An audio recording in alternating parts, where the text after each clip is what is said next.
The Stone of the Wise Men by Hans Christian Andersen. Read by Delilah M. Rainey. Of course, you know the story of Holger the Dane. We are not going to tell you that, but will ask if you remember from it that Holger the Dane won the great land of India east as far as the world's end, even to the tree which is called the Tree of the Sun. As Christian Petersen puts it. Do you know Christian Petersen? It doesn't matter if you don't. Holger the Dane gave Prester John power and authority over the land of India. Do you know Prester John? It doesn't matter either if you don't know him, for he doesn't come into this story at all. You are to hear about the Tree of the Sun in India, east as far as the world's end, and it was then understood by men who had not learned geography as we have. But that also does not matter at the present time. The Tree of the Sun was a noble tree, such as we have never seen, and such as you will never see either. The crown stretched out several miles around. It was really an entire wood. Each of its smallest branches formed in its turn a whole tree. Pines, plane trees, and various other kinds grew here, which are found scattered in all other parts of the world. They shot out like small branches from the great boughs, and these large boughs, with their windings and knots, formed, as it were, valleys and hills, clothed with velvety green and covered with flowers. Every branch was like a wide, blooming meadow, or like the most charming garden. The sun shone down on it with delightful rays, for it was the Tree of the Sun, and the birds from all quarters of the world assembled together, birds from the primeval forests of America, the rose gardens of Damascus, from the deserts of Africa, in which the elephant and the lion boast of being the only rulers. The polar birds came flying hither, and of course the stork and the swallow were not absent. But the birds were not the only living beings. The stag, the squirrel, the antelope, and 100 other beautiful and light-footed animals were at home. The crown of the tree was a widespread, fragrant garden, and in the midst of it, where the great boughs raised themselves like green hillocks, there stood a castle of crystal with a view of all the lands of the world. Each tower was reared in the form of a lily. Through the stem one could ascend, for within it was a winding stair. One could step out upon the leaves as upon balconies, and up in the calyx of the flower itself was the most beautiful, sparkling round hall, above which no other roof rose but the blue firmament with sun and stars. Just as much splendor, though in another way, appeared below in the wide halls of the castle. Here, on the walls, the whole world around was reflected. One saw everything that was done, so that there was no necessity for reading any papers, and indeed there were no papers there. Everything was to be seen in living pictures, if only one wished to see it, for too much is still too much, even for the wisest man. And this man dwelt here. His name is very difficult. You will not be able to pronounce it, and therefore it may remain unmentioned. He knew everything that a man on earth can know or can get to know. Every invention which had already been or which was yet to be made was known to him, but nothing more, for everything in the world has its limits. The wise King Solomon was only half as wise as he, and yet he was very wise, and governed the powers of nature, and held sway over potent spirits. Yea, death itself was obliged to give him every morning a list of those who were to die during the day. But King Solomon himself was obliged to die too, and this thought it was which often in the deepest manner employed the inquirer, the mighty lord in the castle on the Tree of the Sun. He knew that he and his children also must fade away like the leaves of the forest and become dust. He saw the human race fade away like the leaves on the tree, saw new men come to fill their places. But the leaves that fell off never sprouted forth again. They fell to dust or were transformed into other parts of plants. What happens to man, the wise man asked himself, when the angel of death touches him? What may death be? The body is dissolved, and the soul? Yes, what is the soul? Whither doth it go? To eternal life, says the comforting voice of religion. But what is the transition? Where does one live, and how? Above in heaven, says the pious man, thither we go. Thither, repeated the wise man, and fixed his eyes upon the sun and the stars, up yonder. But he saw from the earthly ball that up and down were one and the same, according as one stood here or there on the rolling globe. And even if he mounted as high as the loftiest mountains of earth rear their heads, to the air which we below call clear and transparent, the pure heaven, a black darkness spread abroad like a cloth, and the sun had a coppery glow that sent forth no rays, and our earth lay wrapped in an orange-coloured mist. How narrow were the limits of the bodily eye, and how little the eye of the soul could see. How little did even the wisest know of that which is most important to us all. In the most secret chamber of the castle lay the greatest treasure of the earth, the book of truth. Leaf for leaf, the wise man read it through. Every man may read in this book, but only by fragments. To many an eye the characters seem to tremble, so that the words cannot be put together.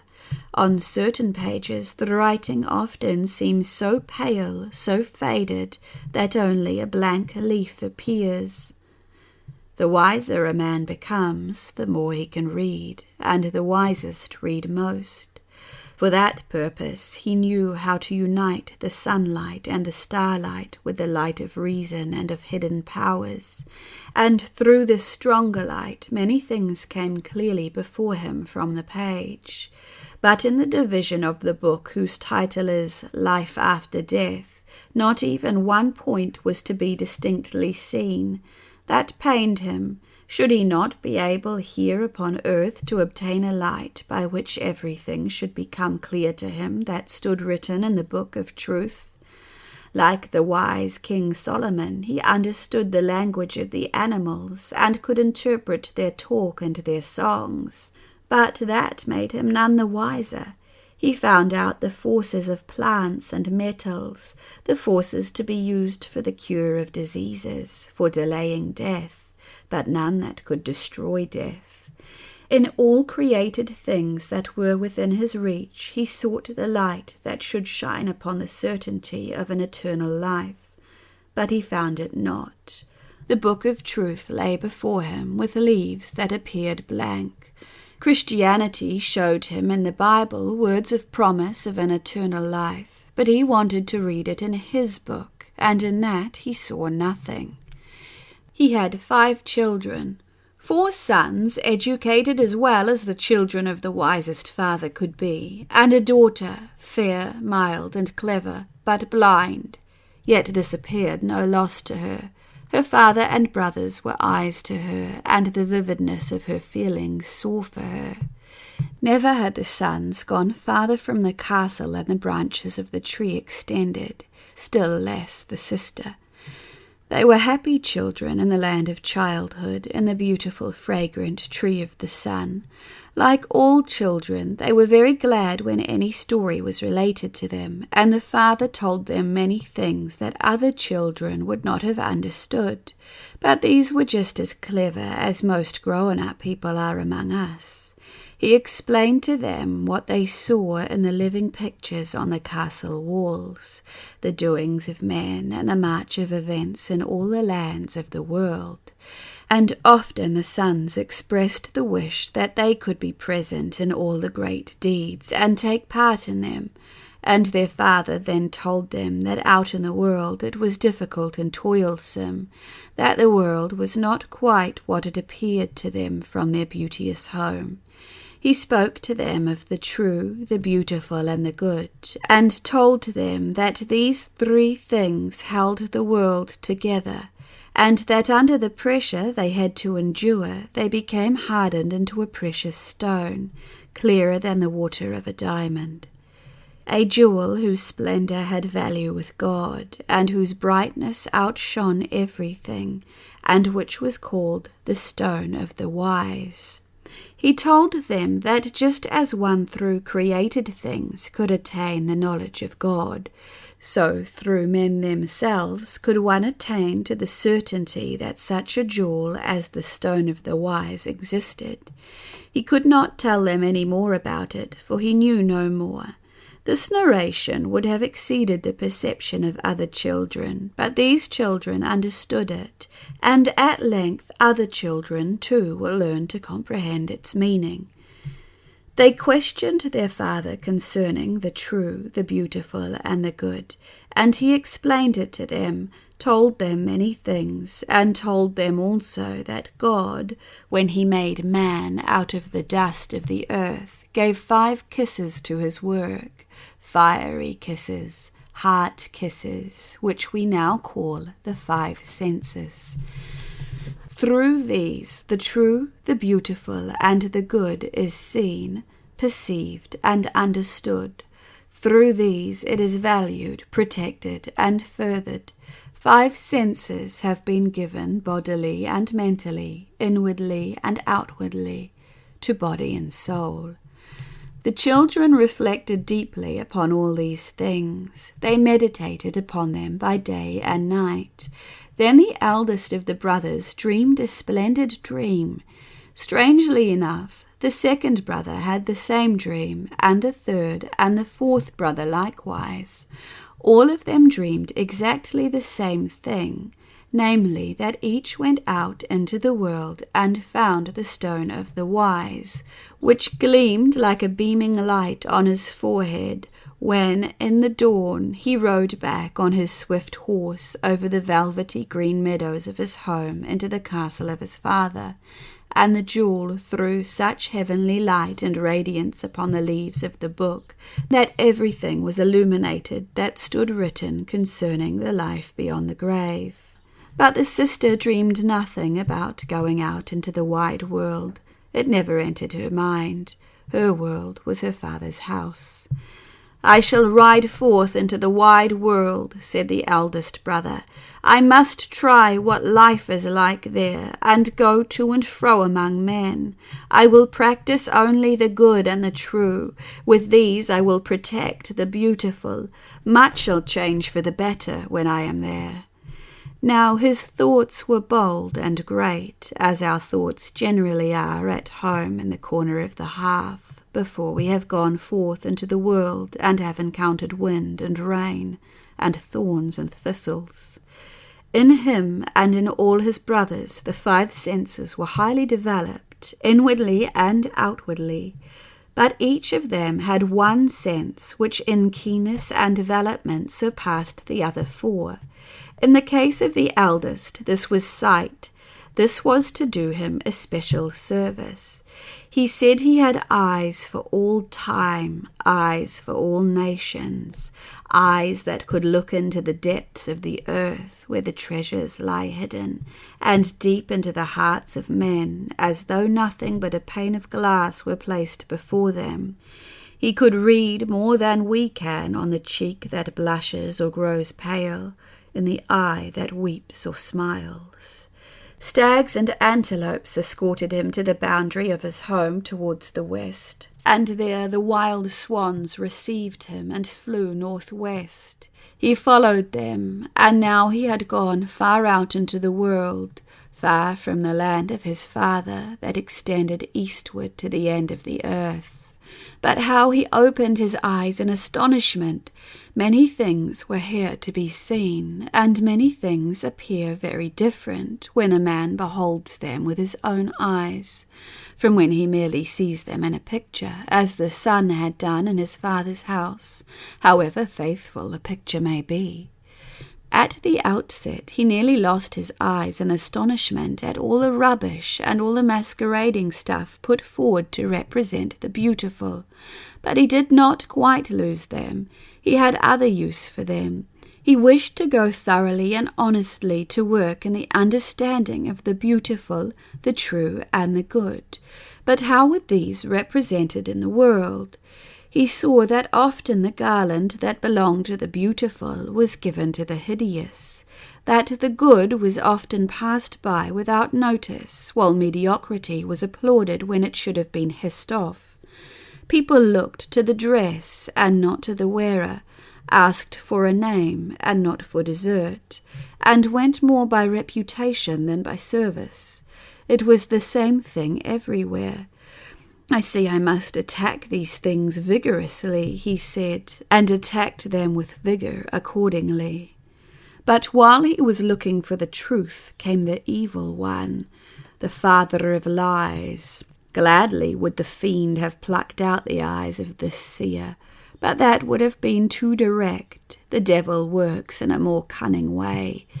He let him see and seek the true and the good, but while the young man was contemplating them, the evil spirit blew one mote after another into each of his eyes, and such a proceeding would be hurtful even to the best sight. Then the fiend blew upon the motes so that they became beams, and the eyes were destroyed, and the seer stood like a blind man in the wide world, and had no faith in it. He lost his good opinion of it and himself, and when a man gives up the world and himself, all is over with him. "Over," said the wild swans who flew across the sea towards the east. "Over," twittered the swallows, who likewise flew eastwards towards the tree of the sun. That was no good news for those at home. "I fancy the seer must have fared badly," said the second brother, "but the hearer may have better fortune." For this one possessed the sense of hearing in an eminent degree. He could hear the grass grow, so quick was he to hear. He took a hearty leave of all at home, and rode away, provided with good abilities and good intentions. The swallows escorted him, and he followed the swans, and he stood far from his home in the wide world. But he experienced the fact that one may have too much of a good thing. His hearing was too fine. He not only heard the grass grow, but could hear every man's heart beat in sorrow and in joy. The whole world was to him like a great clockmaker's workshop, wherein all the clocks were going tick, tick, and all the turret clocks striking. It was unbearable. For a long time his ears held out, but at last all the noise and screaming became too much for one man. There came blackguard boys of 60 years old, for it is not age that does it. They roared and shouted in a way that one could laugh at, but then came gossip, which whispered through all houses, lanes, and streets, right out to the highway. Falsehood thrust itself forward and played the master. The bells on the fool's cap jangled and declared that they were church bells, and the noise became too bad for the hearer, and he thrust his fingers into both ears. But still he could hear false singing and bad sounds, gossip and idle words, scandal and slander, groaning and moaning without and within. Heaven help us, he thrust his fingers deeper and deeper into his ears, but at last the drums burst. Now he could hear nothing at all of the good, the true, and the beautiful, for his hearing was to have been the bridge by which he crossed. He became silent and suspicious, trusted no one at last, not even himself, and that is very unfortunate, and, no longer hoping to find and bring home the costly jewel, he gave it up, and gave himself up. That was the worst of all. The birds who winged their flight towards the east brought tidings of this, till the news reached the castle in the Tree of the Sun. "I will try now," said the third brother. "I have a sharp nose." Now that was not said in very good taste, but it was his way, and one must take him as he was. He had a happy temper, and was a poet, a real poet. He could sing many things that he could not say, and many things struck him far earlier than they occurred to others. "I can smell fire," he said, and he attributed to the sense of smelling, which he possessed in a very high degree, a great power in the region of the beautiful. "Every fragrant spot in the realm of the beautiful has its frequenters," he said. "One man feels at home in the atmosphere of the tavern, among the flaring tallow candles, where the smell of spirits mingles with the fumes of bad tobacco. Another prefers sitting among the overpowering scent of jessamine, or scenting himself with strong clove oil. This man seeks out the fresh sea breeze, while that one climbs to the highest mountain top and looks down upon the busy little life beneath." Thus he spake. It seemed to him as if he had already been out in the world, as if he had already associated with men and known them. But this experience arose from within himself. It was the poet within him, the gift of heaven, and bestowed upon him in his cradle. He bade farewell to his paternal roof in the Tree of the Sun, and departed on foot through the pleasant scenery of home. Arrived at its confines, he mounted on the back of an ostrich, which runs faster than a horse, and afterwards, when he fell in with the wild swans, he swung himself up on the strongest of them, for he loved change, and away he flew over the sea to distant lands with great forests, deep lakes, mighty mountains, and proud cities, and wherever he came it seemed as if sunshine travelled with him across the fields. For every flower, every bush, every tree exhaled a new fragrance, in the consciousness that a friend and protector was in the neighbourhood, who understood them and knew their value. The crippled rosebush reared up its twigs, unfolded its leaves, and bore the most beautiful roses.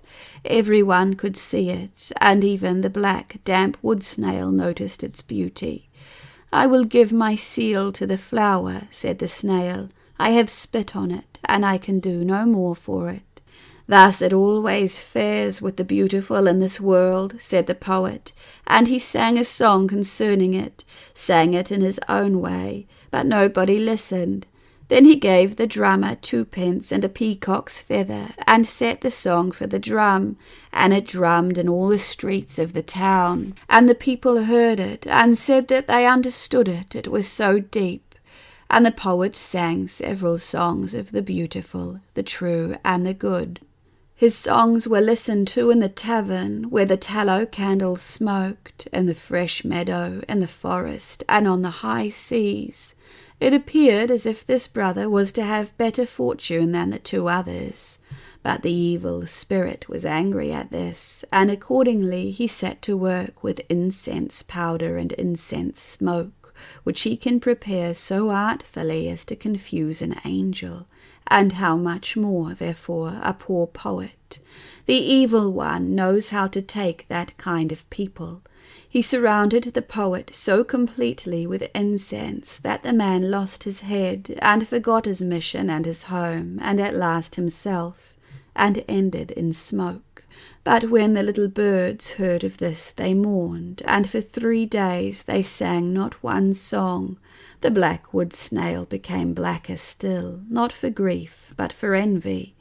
"They should have strewed incense for me," she said, "for it was I who gave him his idea of the most famous of his songs, the drum song of the way of the world. It was I who spat on the rose. I can bring witness to the fact." But no tidings of all this penetrated to the poet's home in India, for all the birds were silent for 3 days.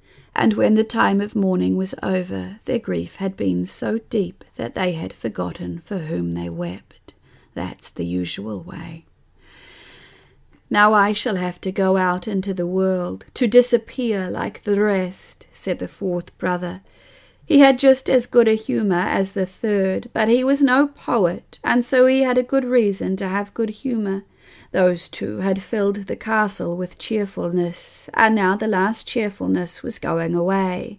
Sight and hearing have always been looked upon as the two chief senses of men, and as the two that it is most desirable to sharpen. The other senses are looked upon as of less consequence. But that was not the opinion of this son, as he had especially cultivated his taste in every respect, and taste is very powerful. It holds sway over what goes into the mouth, and also over what penetrates into the mind. And consequently this brother tasted everything that was stored up in bottles and pots, saying that this was the rough work of his office. Every man was to him a vessel in which something was seething, every country an enormous kitchen, a kitchen of the mind. That was the fine work, he said, and he wanted to go out and try what was delicate. Perhaps fortune may be more favourable to me than it was to my brothers, he said. I shall start on my travels, but what conveyance shall I choose? Are air balloons invented yet? He asked his father, who knew of all inventions that had been made or that were to be made. But air balloons had not yet been invented, nor steamships, nor railways. Good, then I shall choose an air balloon, he said. My father knows how they are made and guided. Nobody has invented them yet, and consequently the people will believe that it is an aerial phantom. When I have used the balloon, I will burn it, and for this purpose you must give me a few pieces of the invention that will be made next. I mean chemical matches. And he obtained what he wanted and flew away. The birds accompanied him farther than they had flown with the other brothers. They were curious to know what would be the result of the flight, and more of them came sweeping up. They thought he was some new bird, and he soon had a goodly following. The air became black with birds. They came on like a cloud, like the cloud of locusts over the land of Egypt. Now he was out in the wide world. I have a good friend and helper in the east wind, he said. The east and the west wind, you mean, said the winds. We have been both at work, otherwise you would not have come northwest. But he did not hear what the winds said, and it does not matter either. The birds had also ceased to accompany him. When they were most numerous, a few of them became tired of the journey. Too much was made out of this kind of thing, they said. He had got fancies into his head. There is nothing at all to fly after. There is nothing. It's quite stupid. And so they stayed behind, the whole flock of them. The air balloon descended over one of the greatest cities, and the aeronaut took up his station on the highest point, on the church steeple. The balloon rose again, which it ought not to have done. Where it went to is not known, but that was not a matter of consequence, for it was not yet invented. Then he sat on the church steeple. The birds no longer hovered around him. They had got tired of him, and he was tired of them. All the chimneys in the town were smoking merrily. Those are altars erected to thy honour, said the wind, who wished to say something agreeable to him. He sat boldly up there and looked down upon the people in the street. There was one stepping along, proud of his purse, another of the key he carried at his girdle, though he had nothing to unlock, one proud of his moth-eaten coat, another of his wasted body. Vanity, I must hasten downward, dip my finger in the pot and taste, he said. But for a while I will sit here, for the wind blows so pleasantly against my back. I'll sit here as long as the wind blows. I'll enjoy a slight rest. It is good to sleep long in the morning when one has much to do, says the lazy man. But laziness is the root of all evil, and there is no evil in our family. I'll stop here as long as the wind blows, for it pleases me." And there he sat, but he was sitting upon the weathercock of the steeple, which kept turning round and round with him, so that he thought the same wind still blew, so he might stay up there a goodly while. But in India, in the castle of the Tree of the Sun, it was solitary and still, since the brothers had gone away one after the other. "It is not well with them," said the father. "They will never bring the gleaming jewel home. It is not made for me. They are gone, they are dead." And he bent down over the book of truth, and gazed at the page on which he should read of life after death. But for him nothing was to be seen or learned upon it. The blind daughter was his consolation and joy. She attached herself with sincere affection to him, and for the sake of his peace and joy she wished the costly jewel might be found and brought home. With sorrow and longing she thought of her brothers. Where are they? Where did they live? She wished sincerely that she might dream of them. But it was strange, not even in dreams could she approach them. But at length one night she dreamed that the voices of her brothers sounded across to her, calling to her from the wide world, and she could not refrain, but went far, far out, and yet it seemed in her dream that she was still in her father's house. She did not meet her brothers, but she felt, as it were, a fire burning in her hand. But it did not hurt her, for it was the jewel she was bringing to her father. When she awoke, she thought for a moment that she still had the stone, but it was the knob of her distaff she was grasping. During the long night she had spun incessantly, and round the distaff was turned a thread, finer than the finest web of the spider. Human eyes were unable to distinguish the separate threads. She had wetted them with her tears, and the twist was strong as a cable. She rose, and her resolution was taken. The dream must be made a reality. It was night, and her father slept. She pressed a kiss upon his hand, and then took her distaff, and fastened the end of the thread to her father's house. But for this, blind as she was, she would never have found her way home. To the thread she must hold fast, and trust not to herself or to others. From the tree of the sun she broke 4 leaves. These she would confide to the wind and weather, that they might fly to her brothers as a letter and a greeting, in case she did not meet them in the wide world. How would she fare out there, she, the poor blind child? But she had the invisible thread to which she could hold fast. She possessed a gift which all the others lacked. This was thoroughness, and in virtue of this it seemed as if she had eyes at the tips of her fingers and ears down in her very heart. And quietly she went forth into the noisy, whirling, wonderful world, and wherever she went the sky grew bright. She felt the warm ray, the rainbow spread itself out from the dark cloud through the blue air. She heard the song of the birds, and smelt the scent of orange groves and apple orchards so strongly that she seemed to taste it.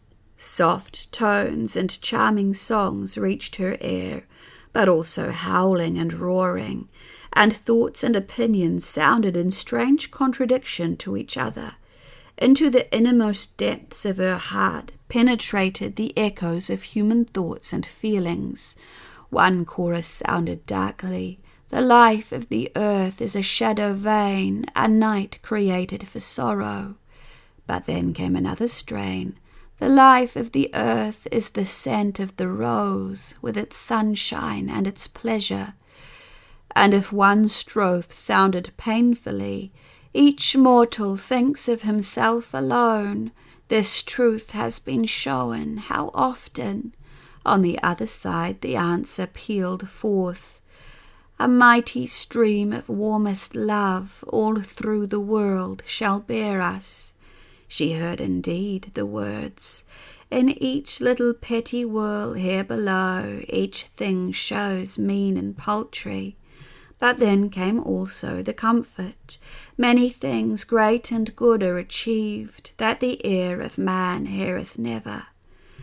And if sometimes the mocking strain sounded around her, join the common cry with a jest, destroy the good gifts of the giver. In the blind girl's heart a stronger voice repeated, "To trust in thyself and in God is best, his will be done forever." And whenever she entered the circle of humankind and appeared among young or old, the knowledge of the true, the good, and the beautiful beamed into their hearts. Whether she entered the study of the artist, or the festive decorated hall, or the crowded factory with its whirring wheels, it seemed as though a sunbeam was stealing in, as if the sweet string sounded, the flower exhaled its perfume, and a living dewdrop fell upon the exhausted leaf. But the evil spirit could not see this and be content. He has more cunning than 10,000 men, and he found out a way to compass his end. He betook himself to the marsh, collected little bubbles of the stagnant water, and passed over them a sevenfold echo of lying words to give them strength. Then he pounded up paid-for eulogies and lying epitaphs, as many as he could get, boiled them in tears that envy had shed, put upon them rouge he had scraped from faded cheeks, and of these he composed a maiden with the aspect and gait of the blessed blind girl, the angel of thoroughness. And then the evil one's plot was in full progress. The world knew not which of the two was the true one, and indeed, how should the world know? To trust in thyself and in God is best, his good will be done forever, sang the blind girl in full faith. She entrusted the 4 green leaves from the tree of the sun to the winds as a letter and a greeting to her brothers, and had full confidence that they would reach their destination, and the jewel would be found which outshines all the glories of the world. From the forehead of humanity it would gleam even to the castle of her father. "Even to my father's house," she repeated. "Yes, the place of the jewel is on earth, and I shall bring more than the promise of it with me. I feel its glow, it swells more and more in my closed hand. Every grain of truth, were it never so fine, which the sharp wind carried up and whirled towards me, I took up and treasured. I let it be penetrated by the fragrance of the beautiful, of which there is so much in the world, even for the blind. I took the sound of the beating heart engaged in what is good, and added it to the first. All that I bring is but dust, but still it is the dust of the jewel we seek, and in plenty. I have my whole hand full of it." And she stretched forth her hand towards her father. She was soon at home. She had travelled thither in the flight of thoughts, never having quitted her hold of the invisible thread from the paternal home. The evil powers rushed with hurricane fury over the tree of the sun, pressed with a wind blast against the open doors and into the sanctuary.